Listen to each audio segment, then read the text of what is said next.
The Scoop, your connection to the latest news. Digging deep into the issues that concern you.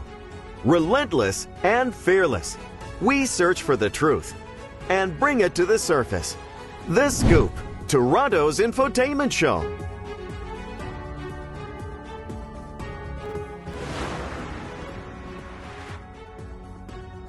Hi, I'm Chris Hayles. And I'm Keneisha Walters. Welcome to The Scoop, and we begin with the Toronto Police Services Board. It has kicked off the first of several town halls in an attempt to gather public input on how policing can improve in the city. The TPSB addressed a number of issues, including race-based data and defunding or dismantling the Toronto Police Services.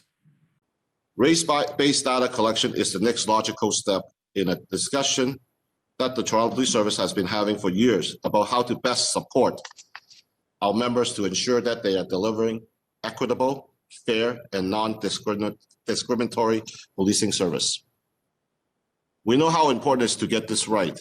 We must assure our communities that this data will allow the service to understand how our actions impact them and make operational decisions that would minimize over-policing, manage implicit bias, and help address suggestions of racial profiling. We must also be mindful of privacy concern, work with our oversight framework that is rooted in integrity and professionalism. We will implement measures to ensure that race-based data is only available to specifically designated and trained members. Meantime, Kingsley Gilliam, spokesperson for the Black Action Defense Committee, weighs in on the issue of race-based data. Now, with respect to the police collection of race-based data, we have advocated for that for quite some time because we as a community recognize that without data, you have nothing to compare. And what has been happening, they have maintained a database that they alone had access to. We had worked with the provincial government to establish a framework for collection of race-based data. So there is a provincial standard, and then we worked with the Ontario Human Rights Commission on reviewing the draft policy that the police was putting forward to meet that expectation. And an Ontario general election is due by 2022, and NDP's anti-racism critic Laura May Lindo is supporting an effort to mobilize Black community members to run as candidates in Ontario. She was a part of a recent discussion organized by Operations Black Vote Canada titled "The Seat at the Table: Empowering Black Candidates in 2022. Lindo and other NDP representatives lobbied for greater membership in the party by Black people, urging them also to consider running for office. OBVC was founded in 2004, and its objectives include working with all political parties to increase the number of Black candidates nominated in winnable ridings. The Carpenters District Council of Ontario wants to build a solid foundation to ensure that the future of the construction industry is an inclusive one.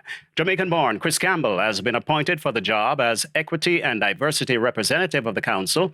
Campbell has been regarded in the trade union circles in the Greater Toronto area as a longtime champion of diversity. Chris joins us now. Thank you, Chris. Why is it so important to have an equity and diversity representative in the construction industry?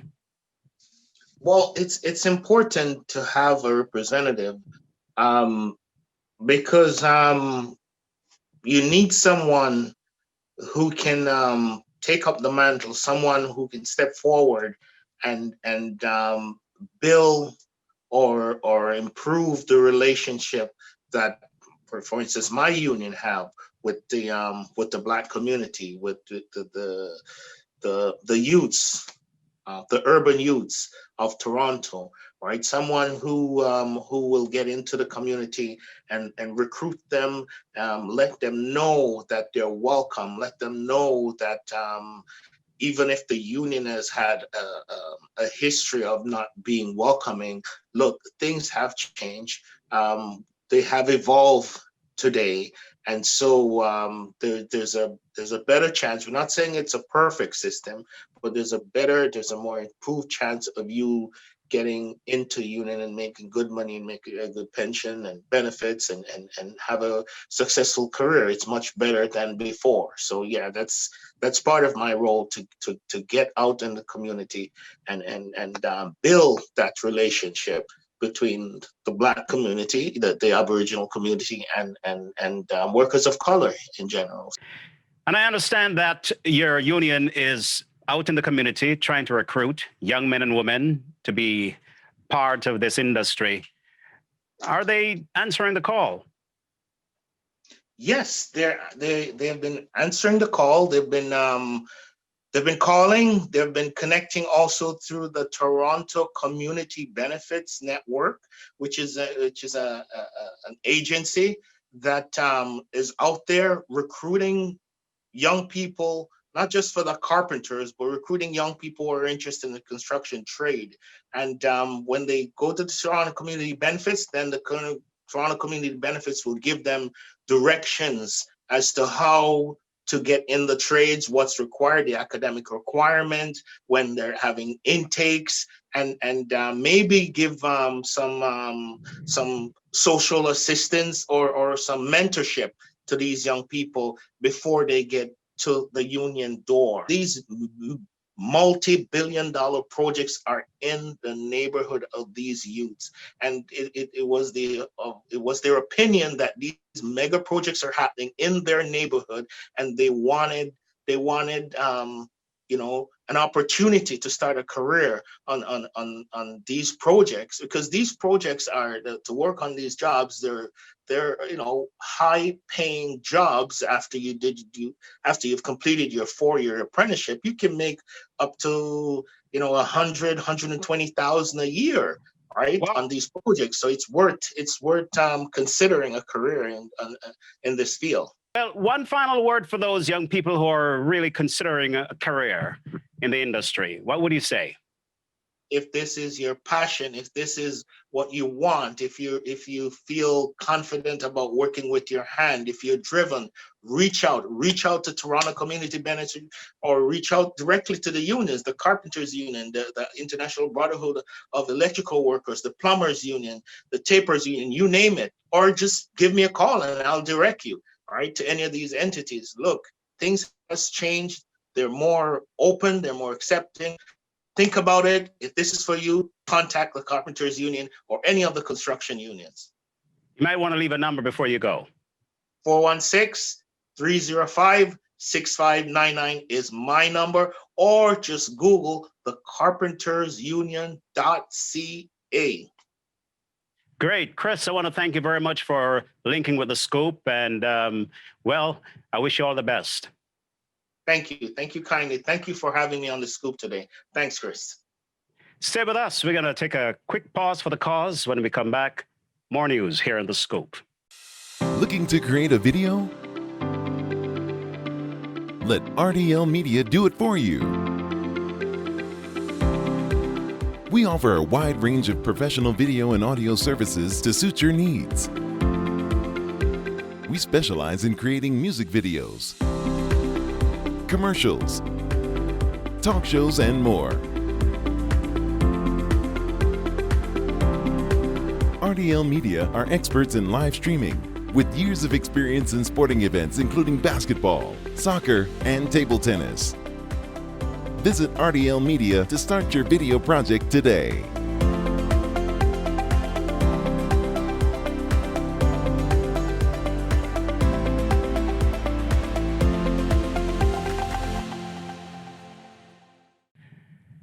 Meanwhile, how about a street in Little Jamaica renamed Jimmy Wisdom Way? North York Community Council has unanimously passed a motion by Councillor Mike Cole to rename Loxley Avenue from Eglinton Avenue West to Hopewell Avenue to Jimmy Wisdom Way. As you can notice, that mural there of Jimmy Wisdom. Now, this stretch of Loxley Avenue is located right by Wisdom's barbershop. Wisdom was well known as a barber in the neighborhood, known by his thousands of friends, and an active community leader and pioneer who constantly gave back to his community and helped many newcomers to Canada. From his barber's chair on Eglinton Avenue West, check this out, for over 35 years. Now, that's a very long time. Right? Yes, generation upon generations. Now, coming up next is the business segment. We call it Mind your business. We'll be right back after this short break. You can smell the good food from a distance, so why don't you go see what's cooking at 393 Jane Street in Annette? Caribbean Queen brings light to your dark day. 8 a.m. to 8 p.m. Grab a breakfast for only $6.99. Part included. Welcome back to Mind Your Business, the portion of our broadcast where we keep you in touch with the latest business news affecting our local community and the diaspora. The COVID pandemic has hit Black-owned businesses in the GTA extremely hard, and with this second lockdown, many might be forced to close their doors. Others will have to find unconventional ways to survive. The Black Business and Professional Association has been supporting Black-owned businesses reeling under the impact of the coronavirus. The membership director of the BBPA, Roderick Burton, joins us now to give us an update on what's been done to assist these businesses. So, Mr. Burton, let us know what you're hearing from these business owners who are affected by the lockdown. So we're hearing that businesses are in general having a very difficult time at this period of the second wave, specifically with the city of Toronto now being in lockdown. Businesses that were having a difficult time prior to this are even having that much more of a challenging time. And as we all know, businesses in the mainstream have been shutting down in record numbers. And because of some of the issues and the barriers that Black businesses, even without the pandemic, face, it's even that much more of a challenge on a day-to-day just to survive for a lot of our Black businesses. And the federal government just released millions of dollars for Black business owners. How can they tap into this financial resource? So, great question. The majority of that resource that has been given in terms of aid to Black businesses is in the form of loans. So they're low interest loans that Black businesses must apply for and go through the traditional means in terms of the banks and whatnot to access these loans. So, contrary to a lot of the belief, yes, there is assistance, but it obviously comes with a cost in the sense of borrowing this money. And a lot of that money is just to be restoring their stock, and obviously just staying alive in terms of having some type of income to rely on until business resumes, and who knows when that's going to be. But businesses in general across the country, we've been getting calls and fielding calls almost 24 hours a day. Black business owners are stating that they're having difficulty. They're not sure how they're going to pay their rent because, as we know, the rent isn't stopping, even though sometimes obviously the traffic, the foot traffic, or the income has been substantially cut based on the realities of the world today. So how can Black businesses get in contact with the BBPA? Businesses can reach out to us on our website. That's bbpa.org. Also in social media at BBPA, The Real Harry Jerome, and obviously through our phone number in downtown Toronto. And whatever means that they've been doing, they can continue to do so. And we would definitely encourage them to do so. Well, we thank you for joining us today on The Scoop, and we thank you for such informative information. Thank you. The Scoop. We will be right back.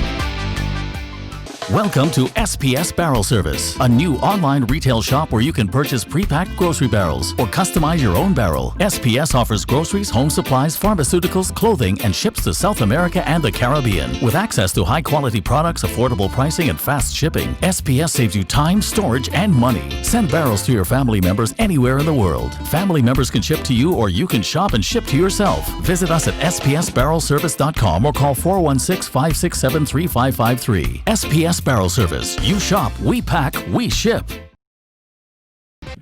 And welcome back to The Scoop. We'll let you know now what's happening in the world of entertainment. It's an holiday. Real. Tropical. Hey, hey, hey, hey. Ding dong.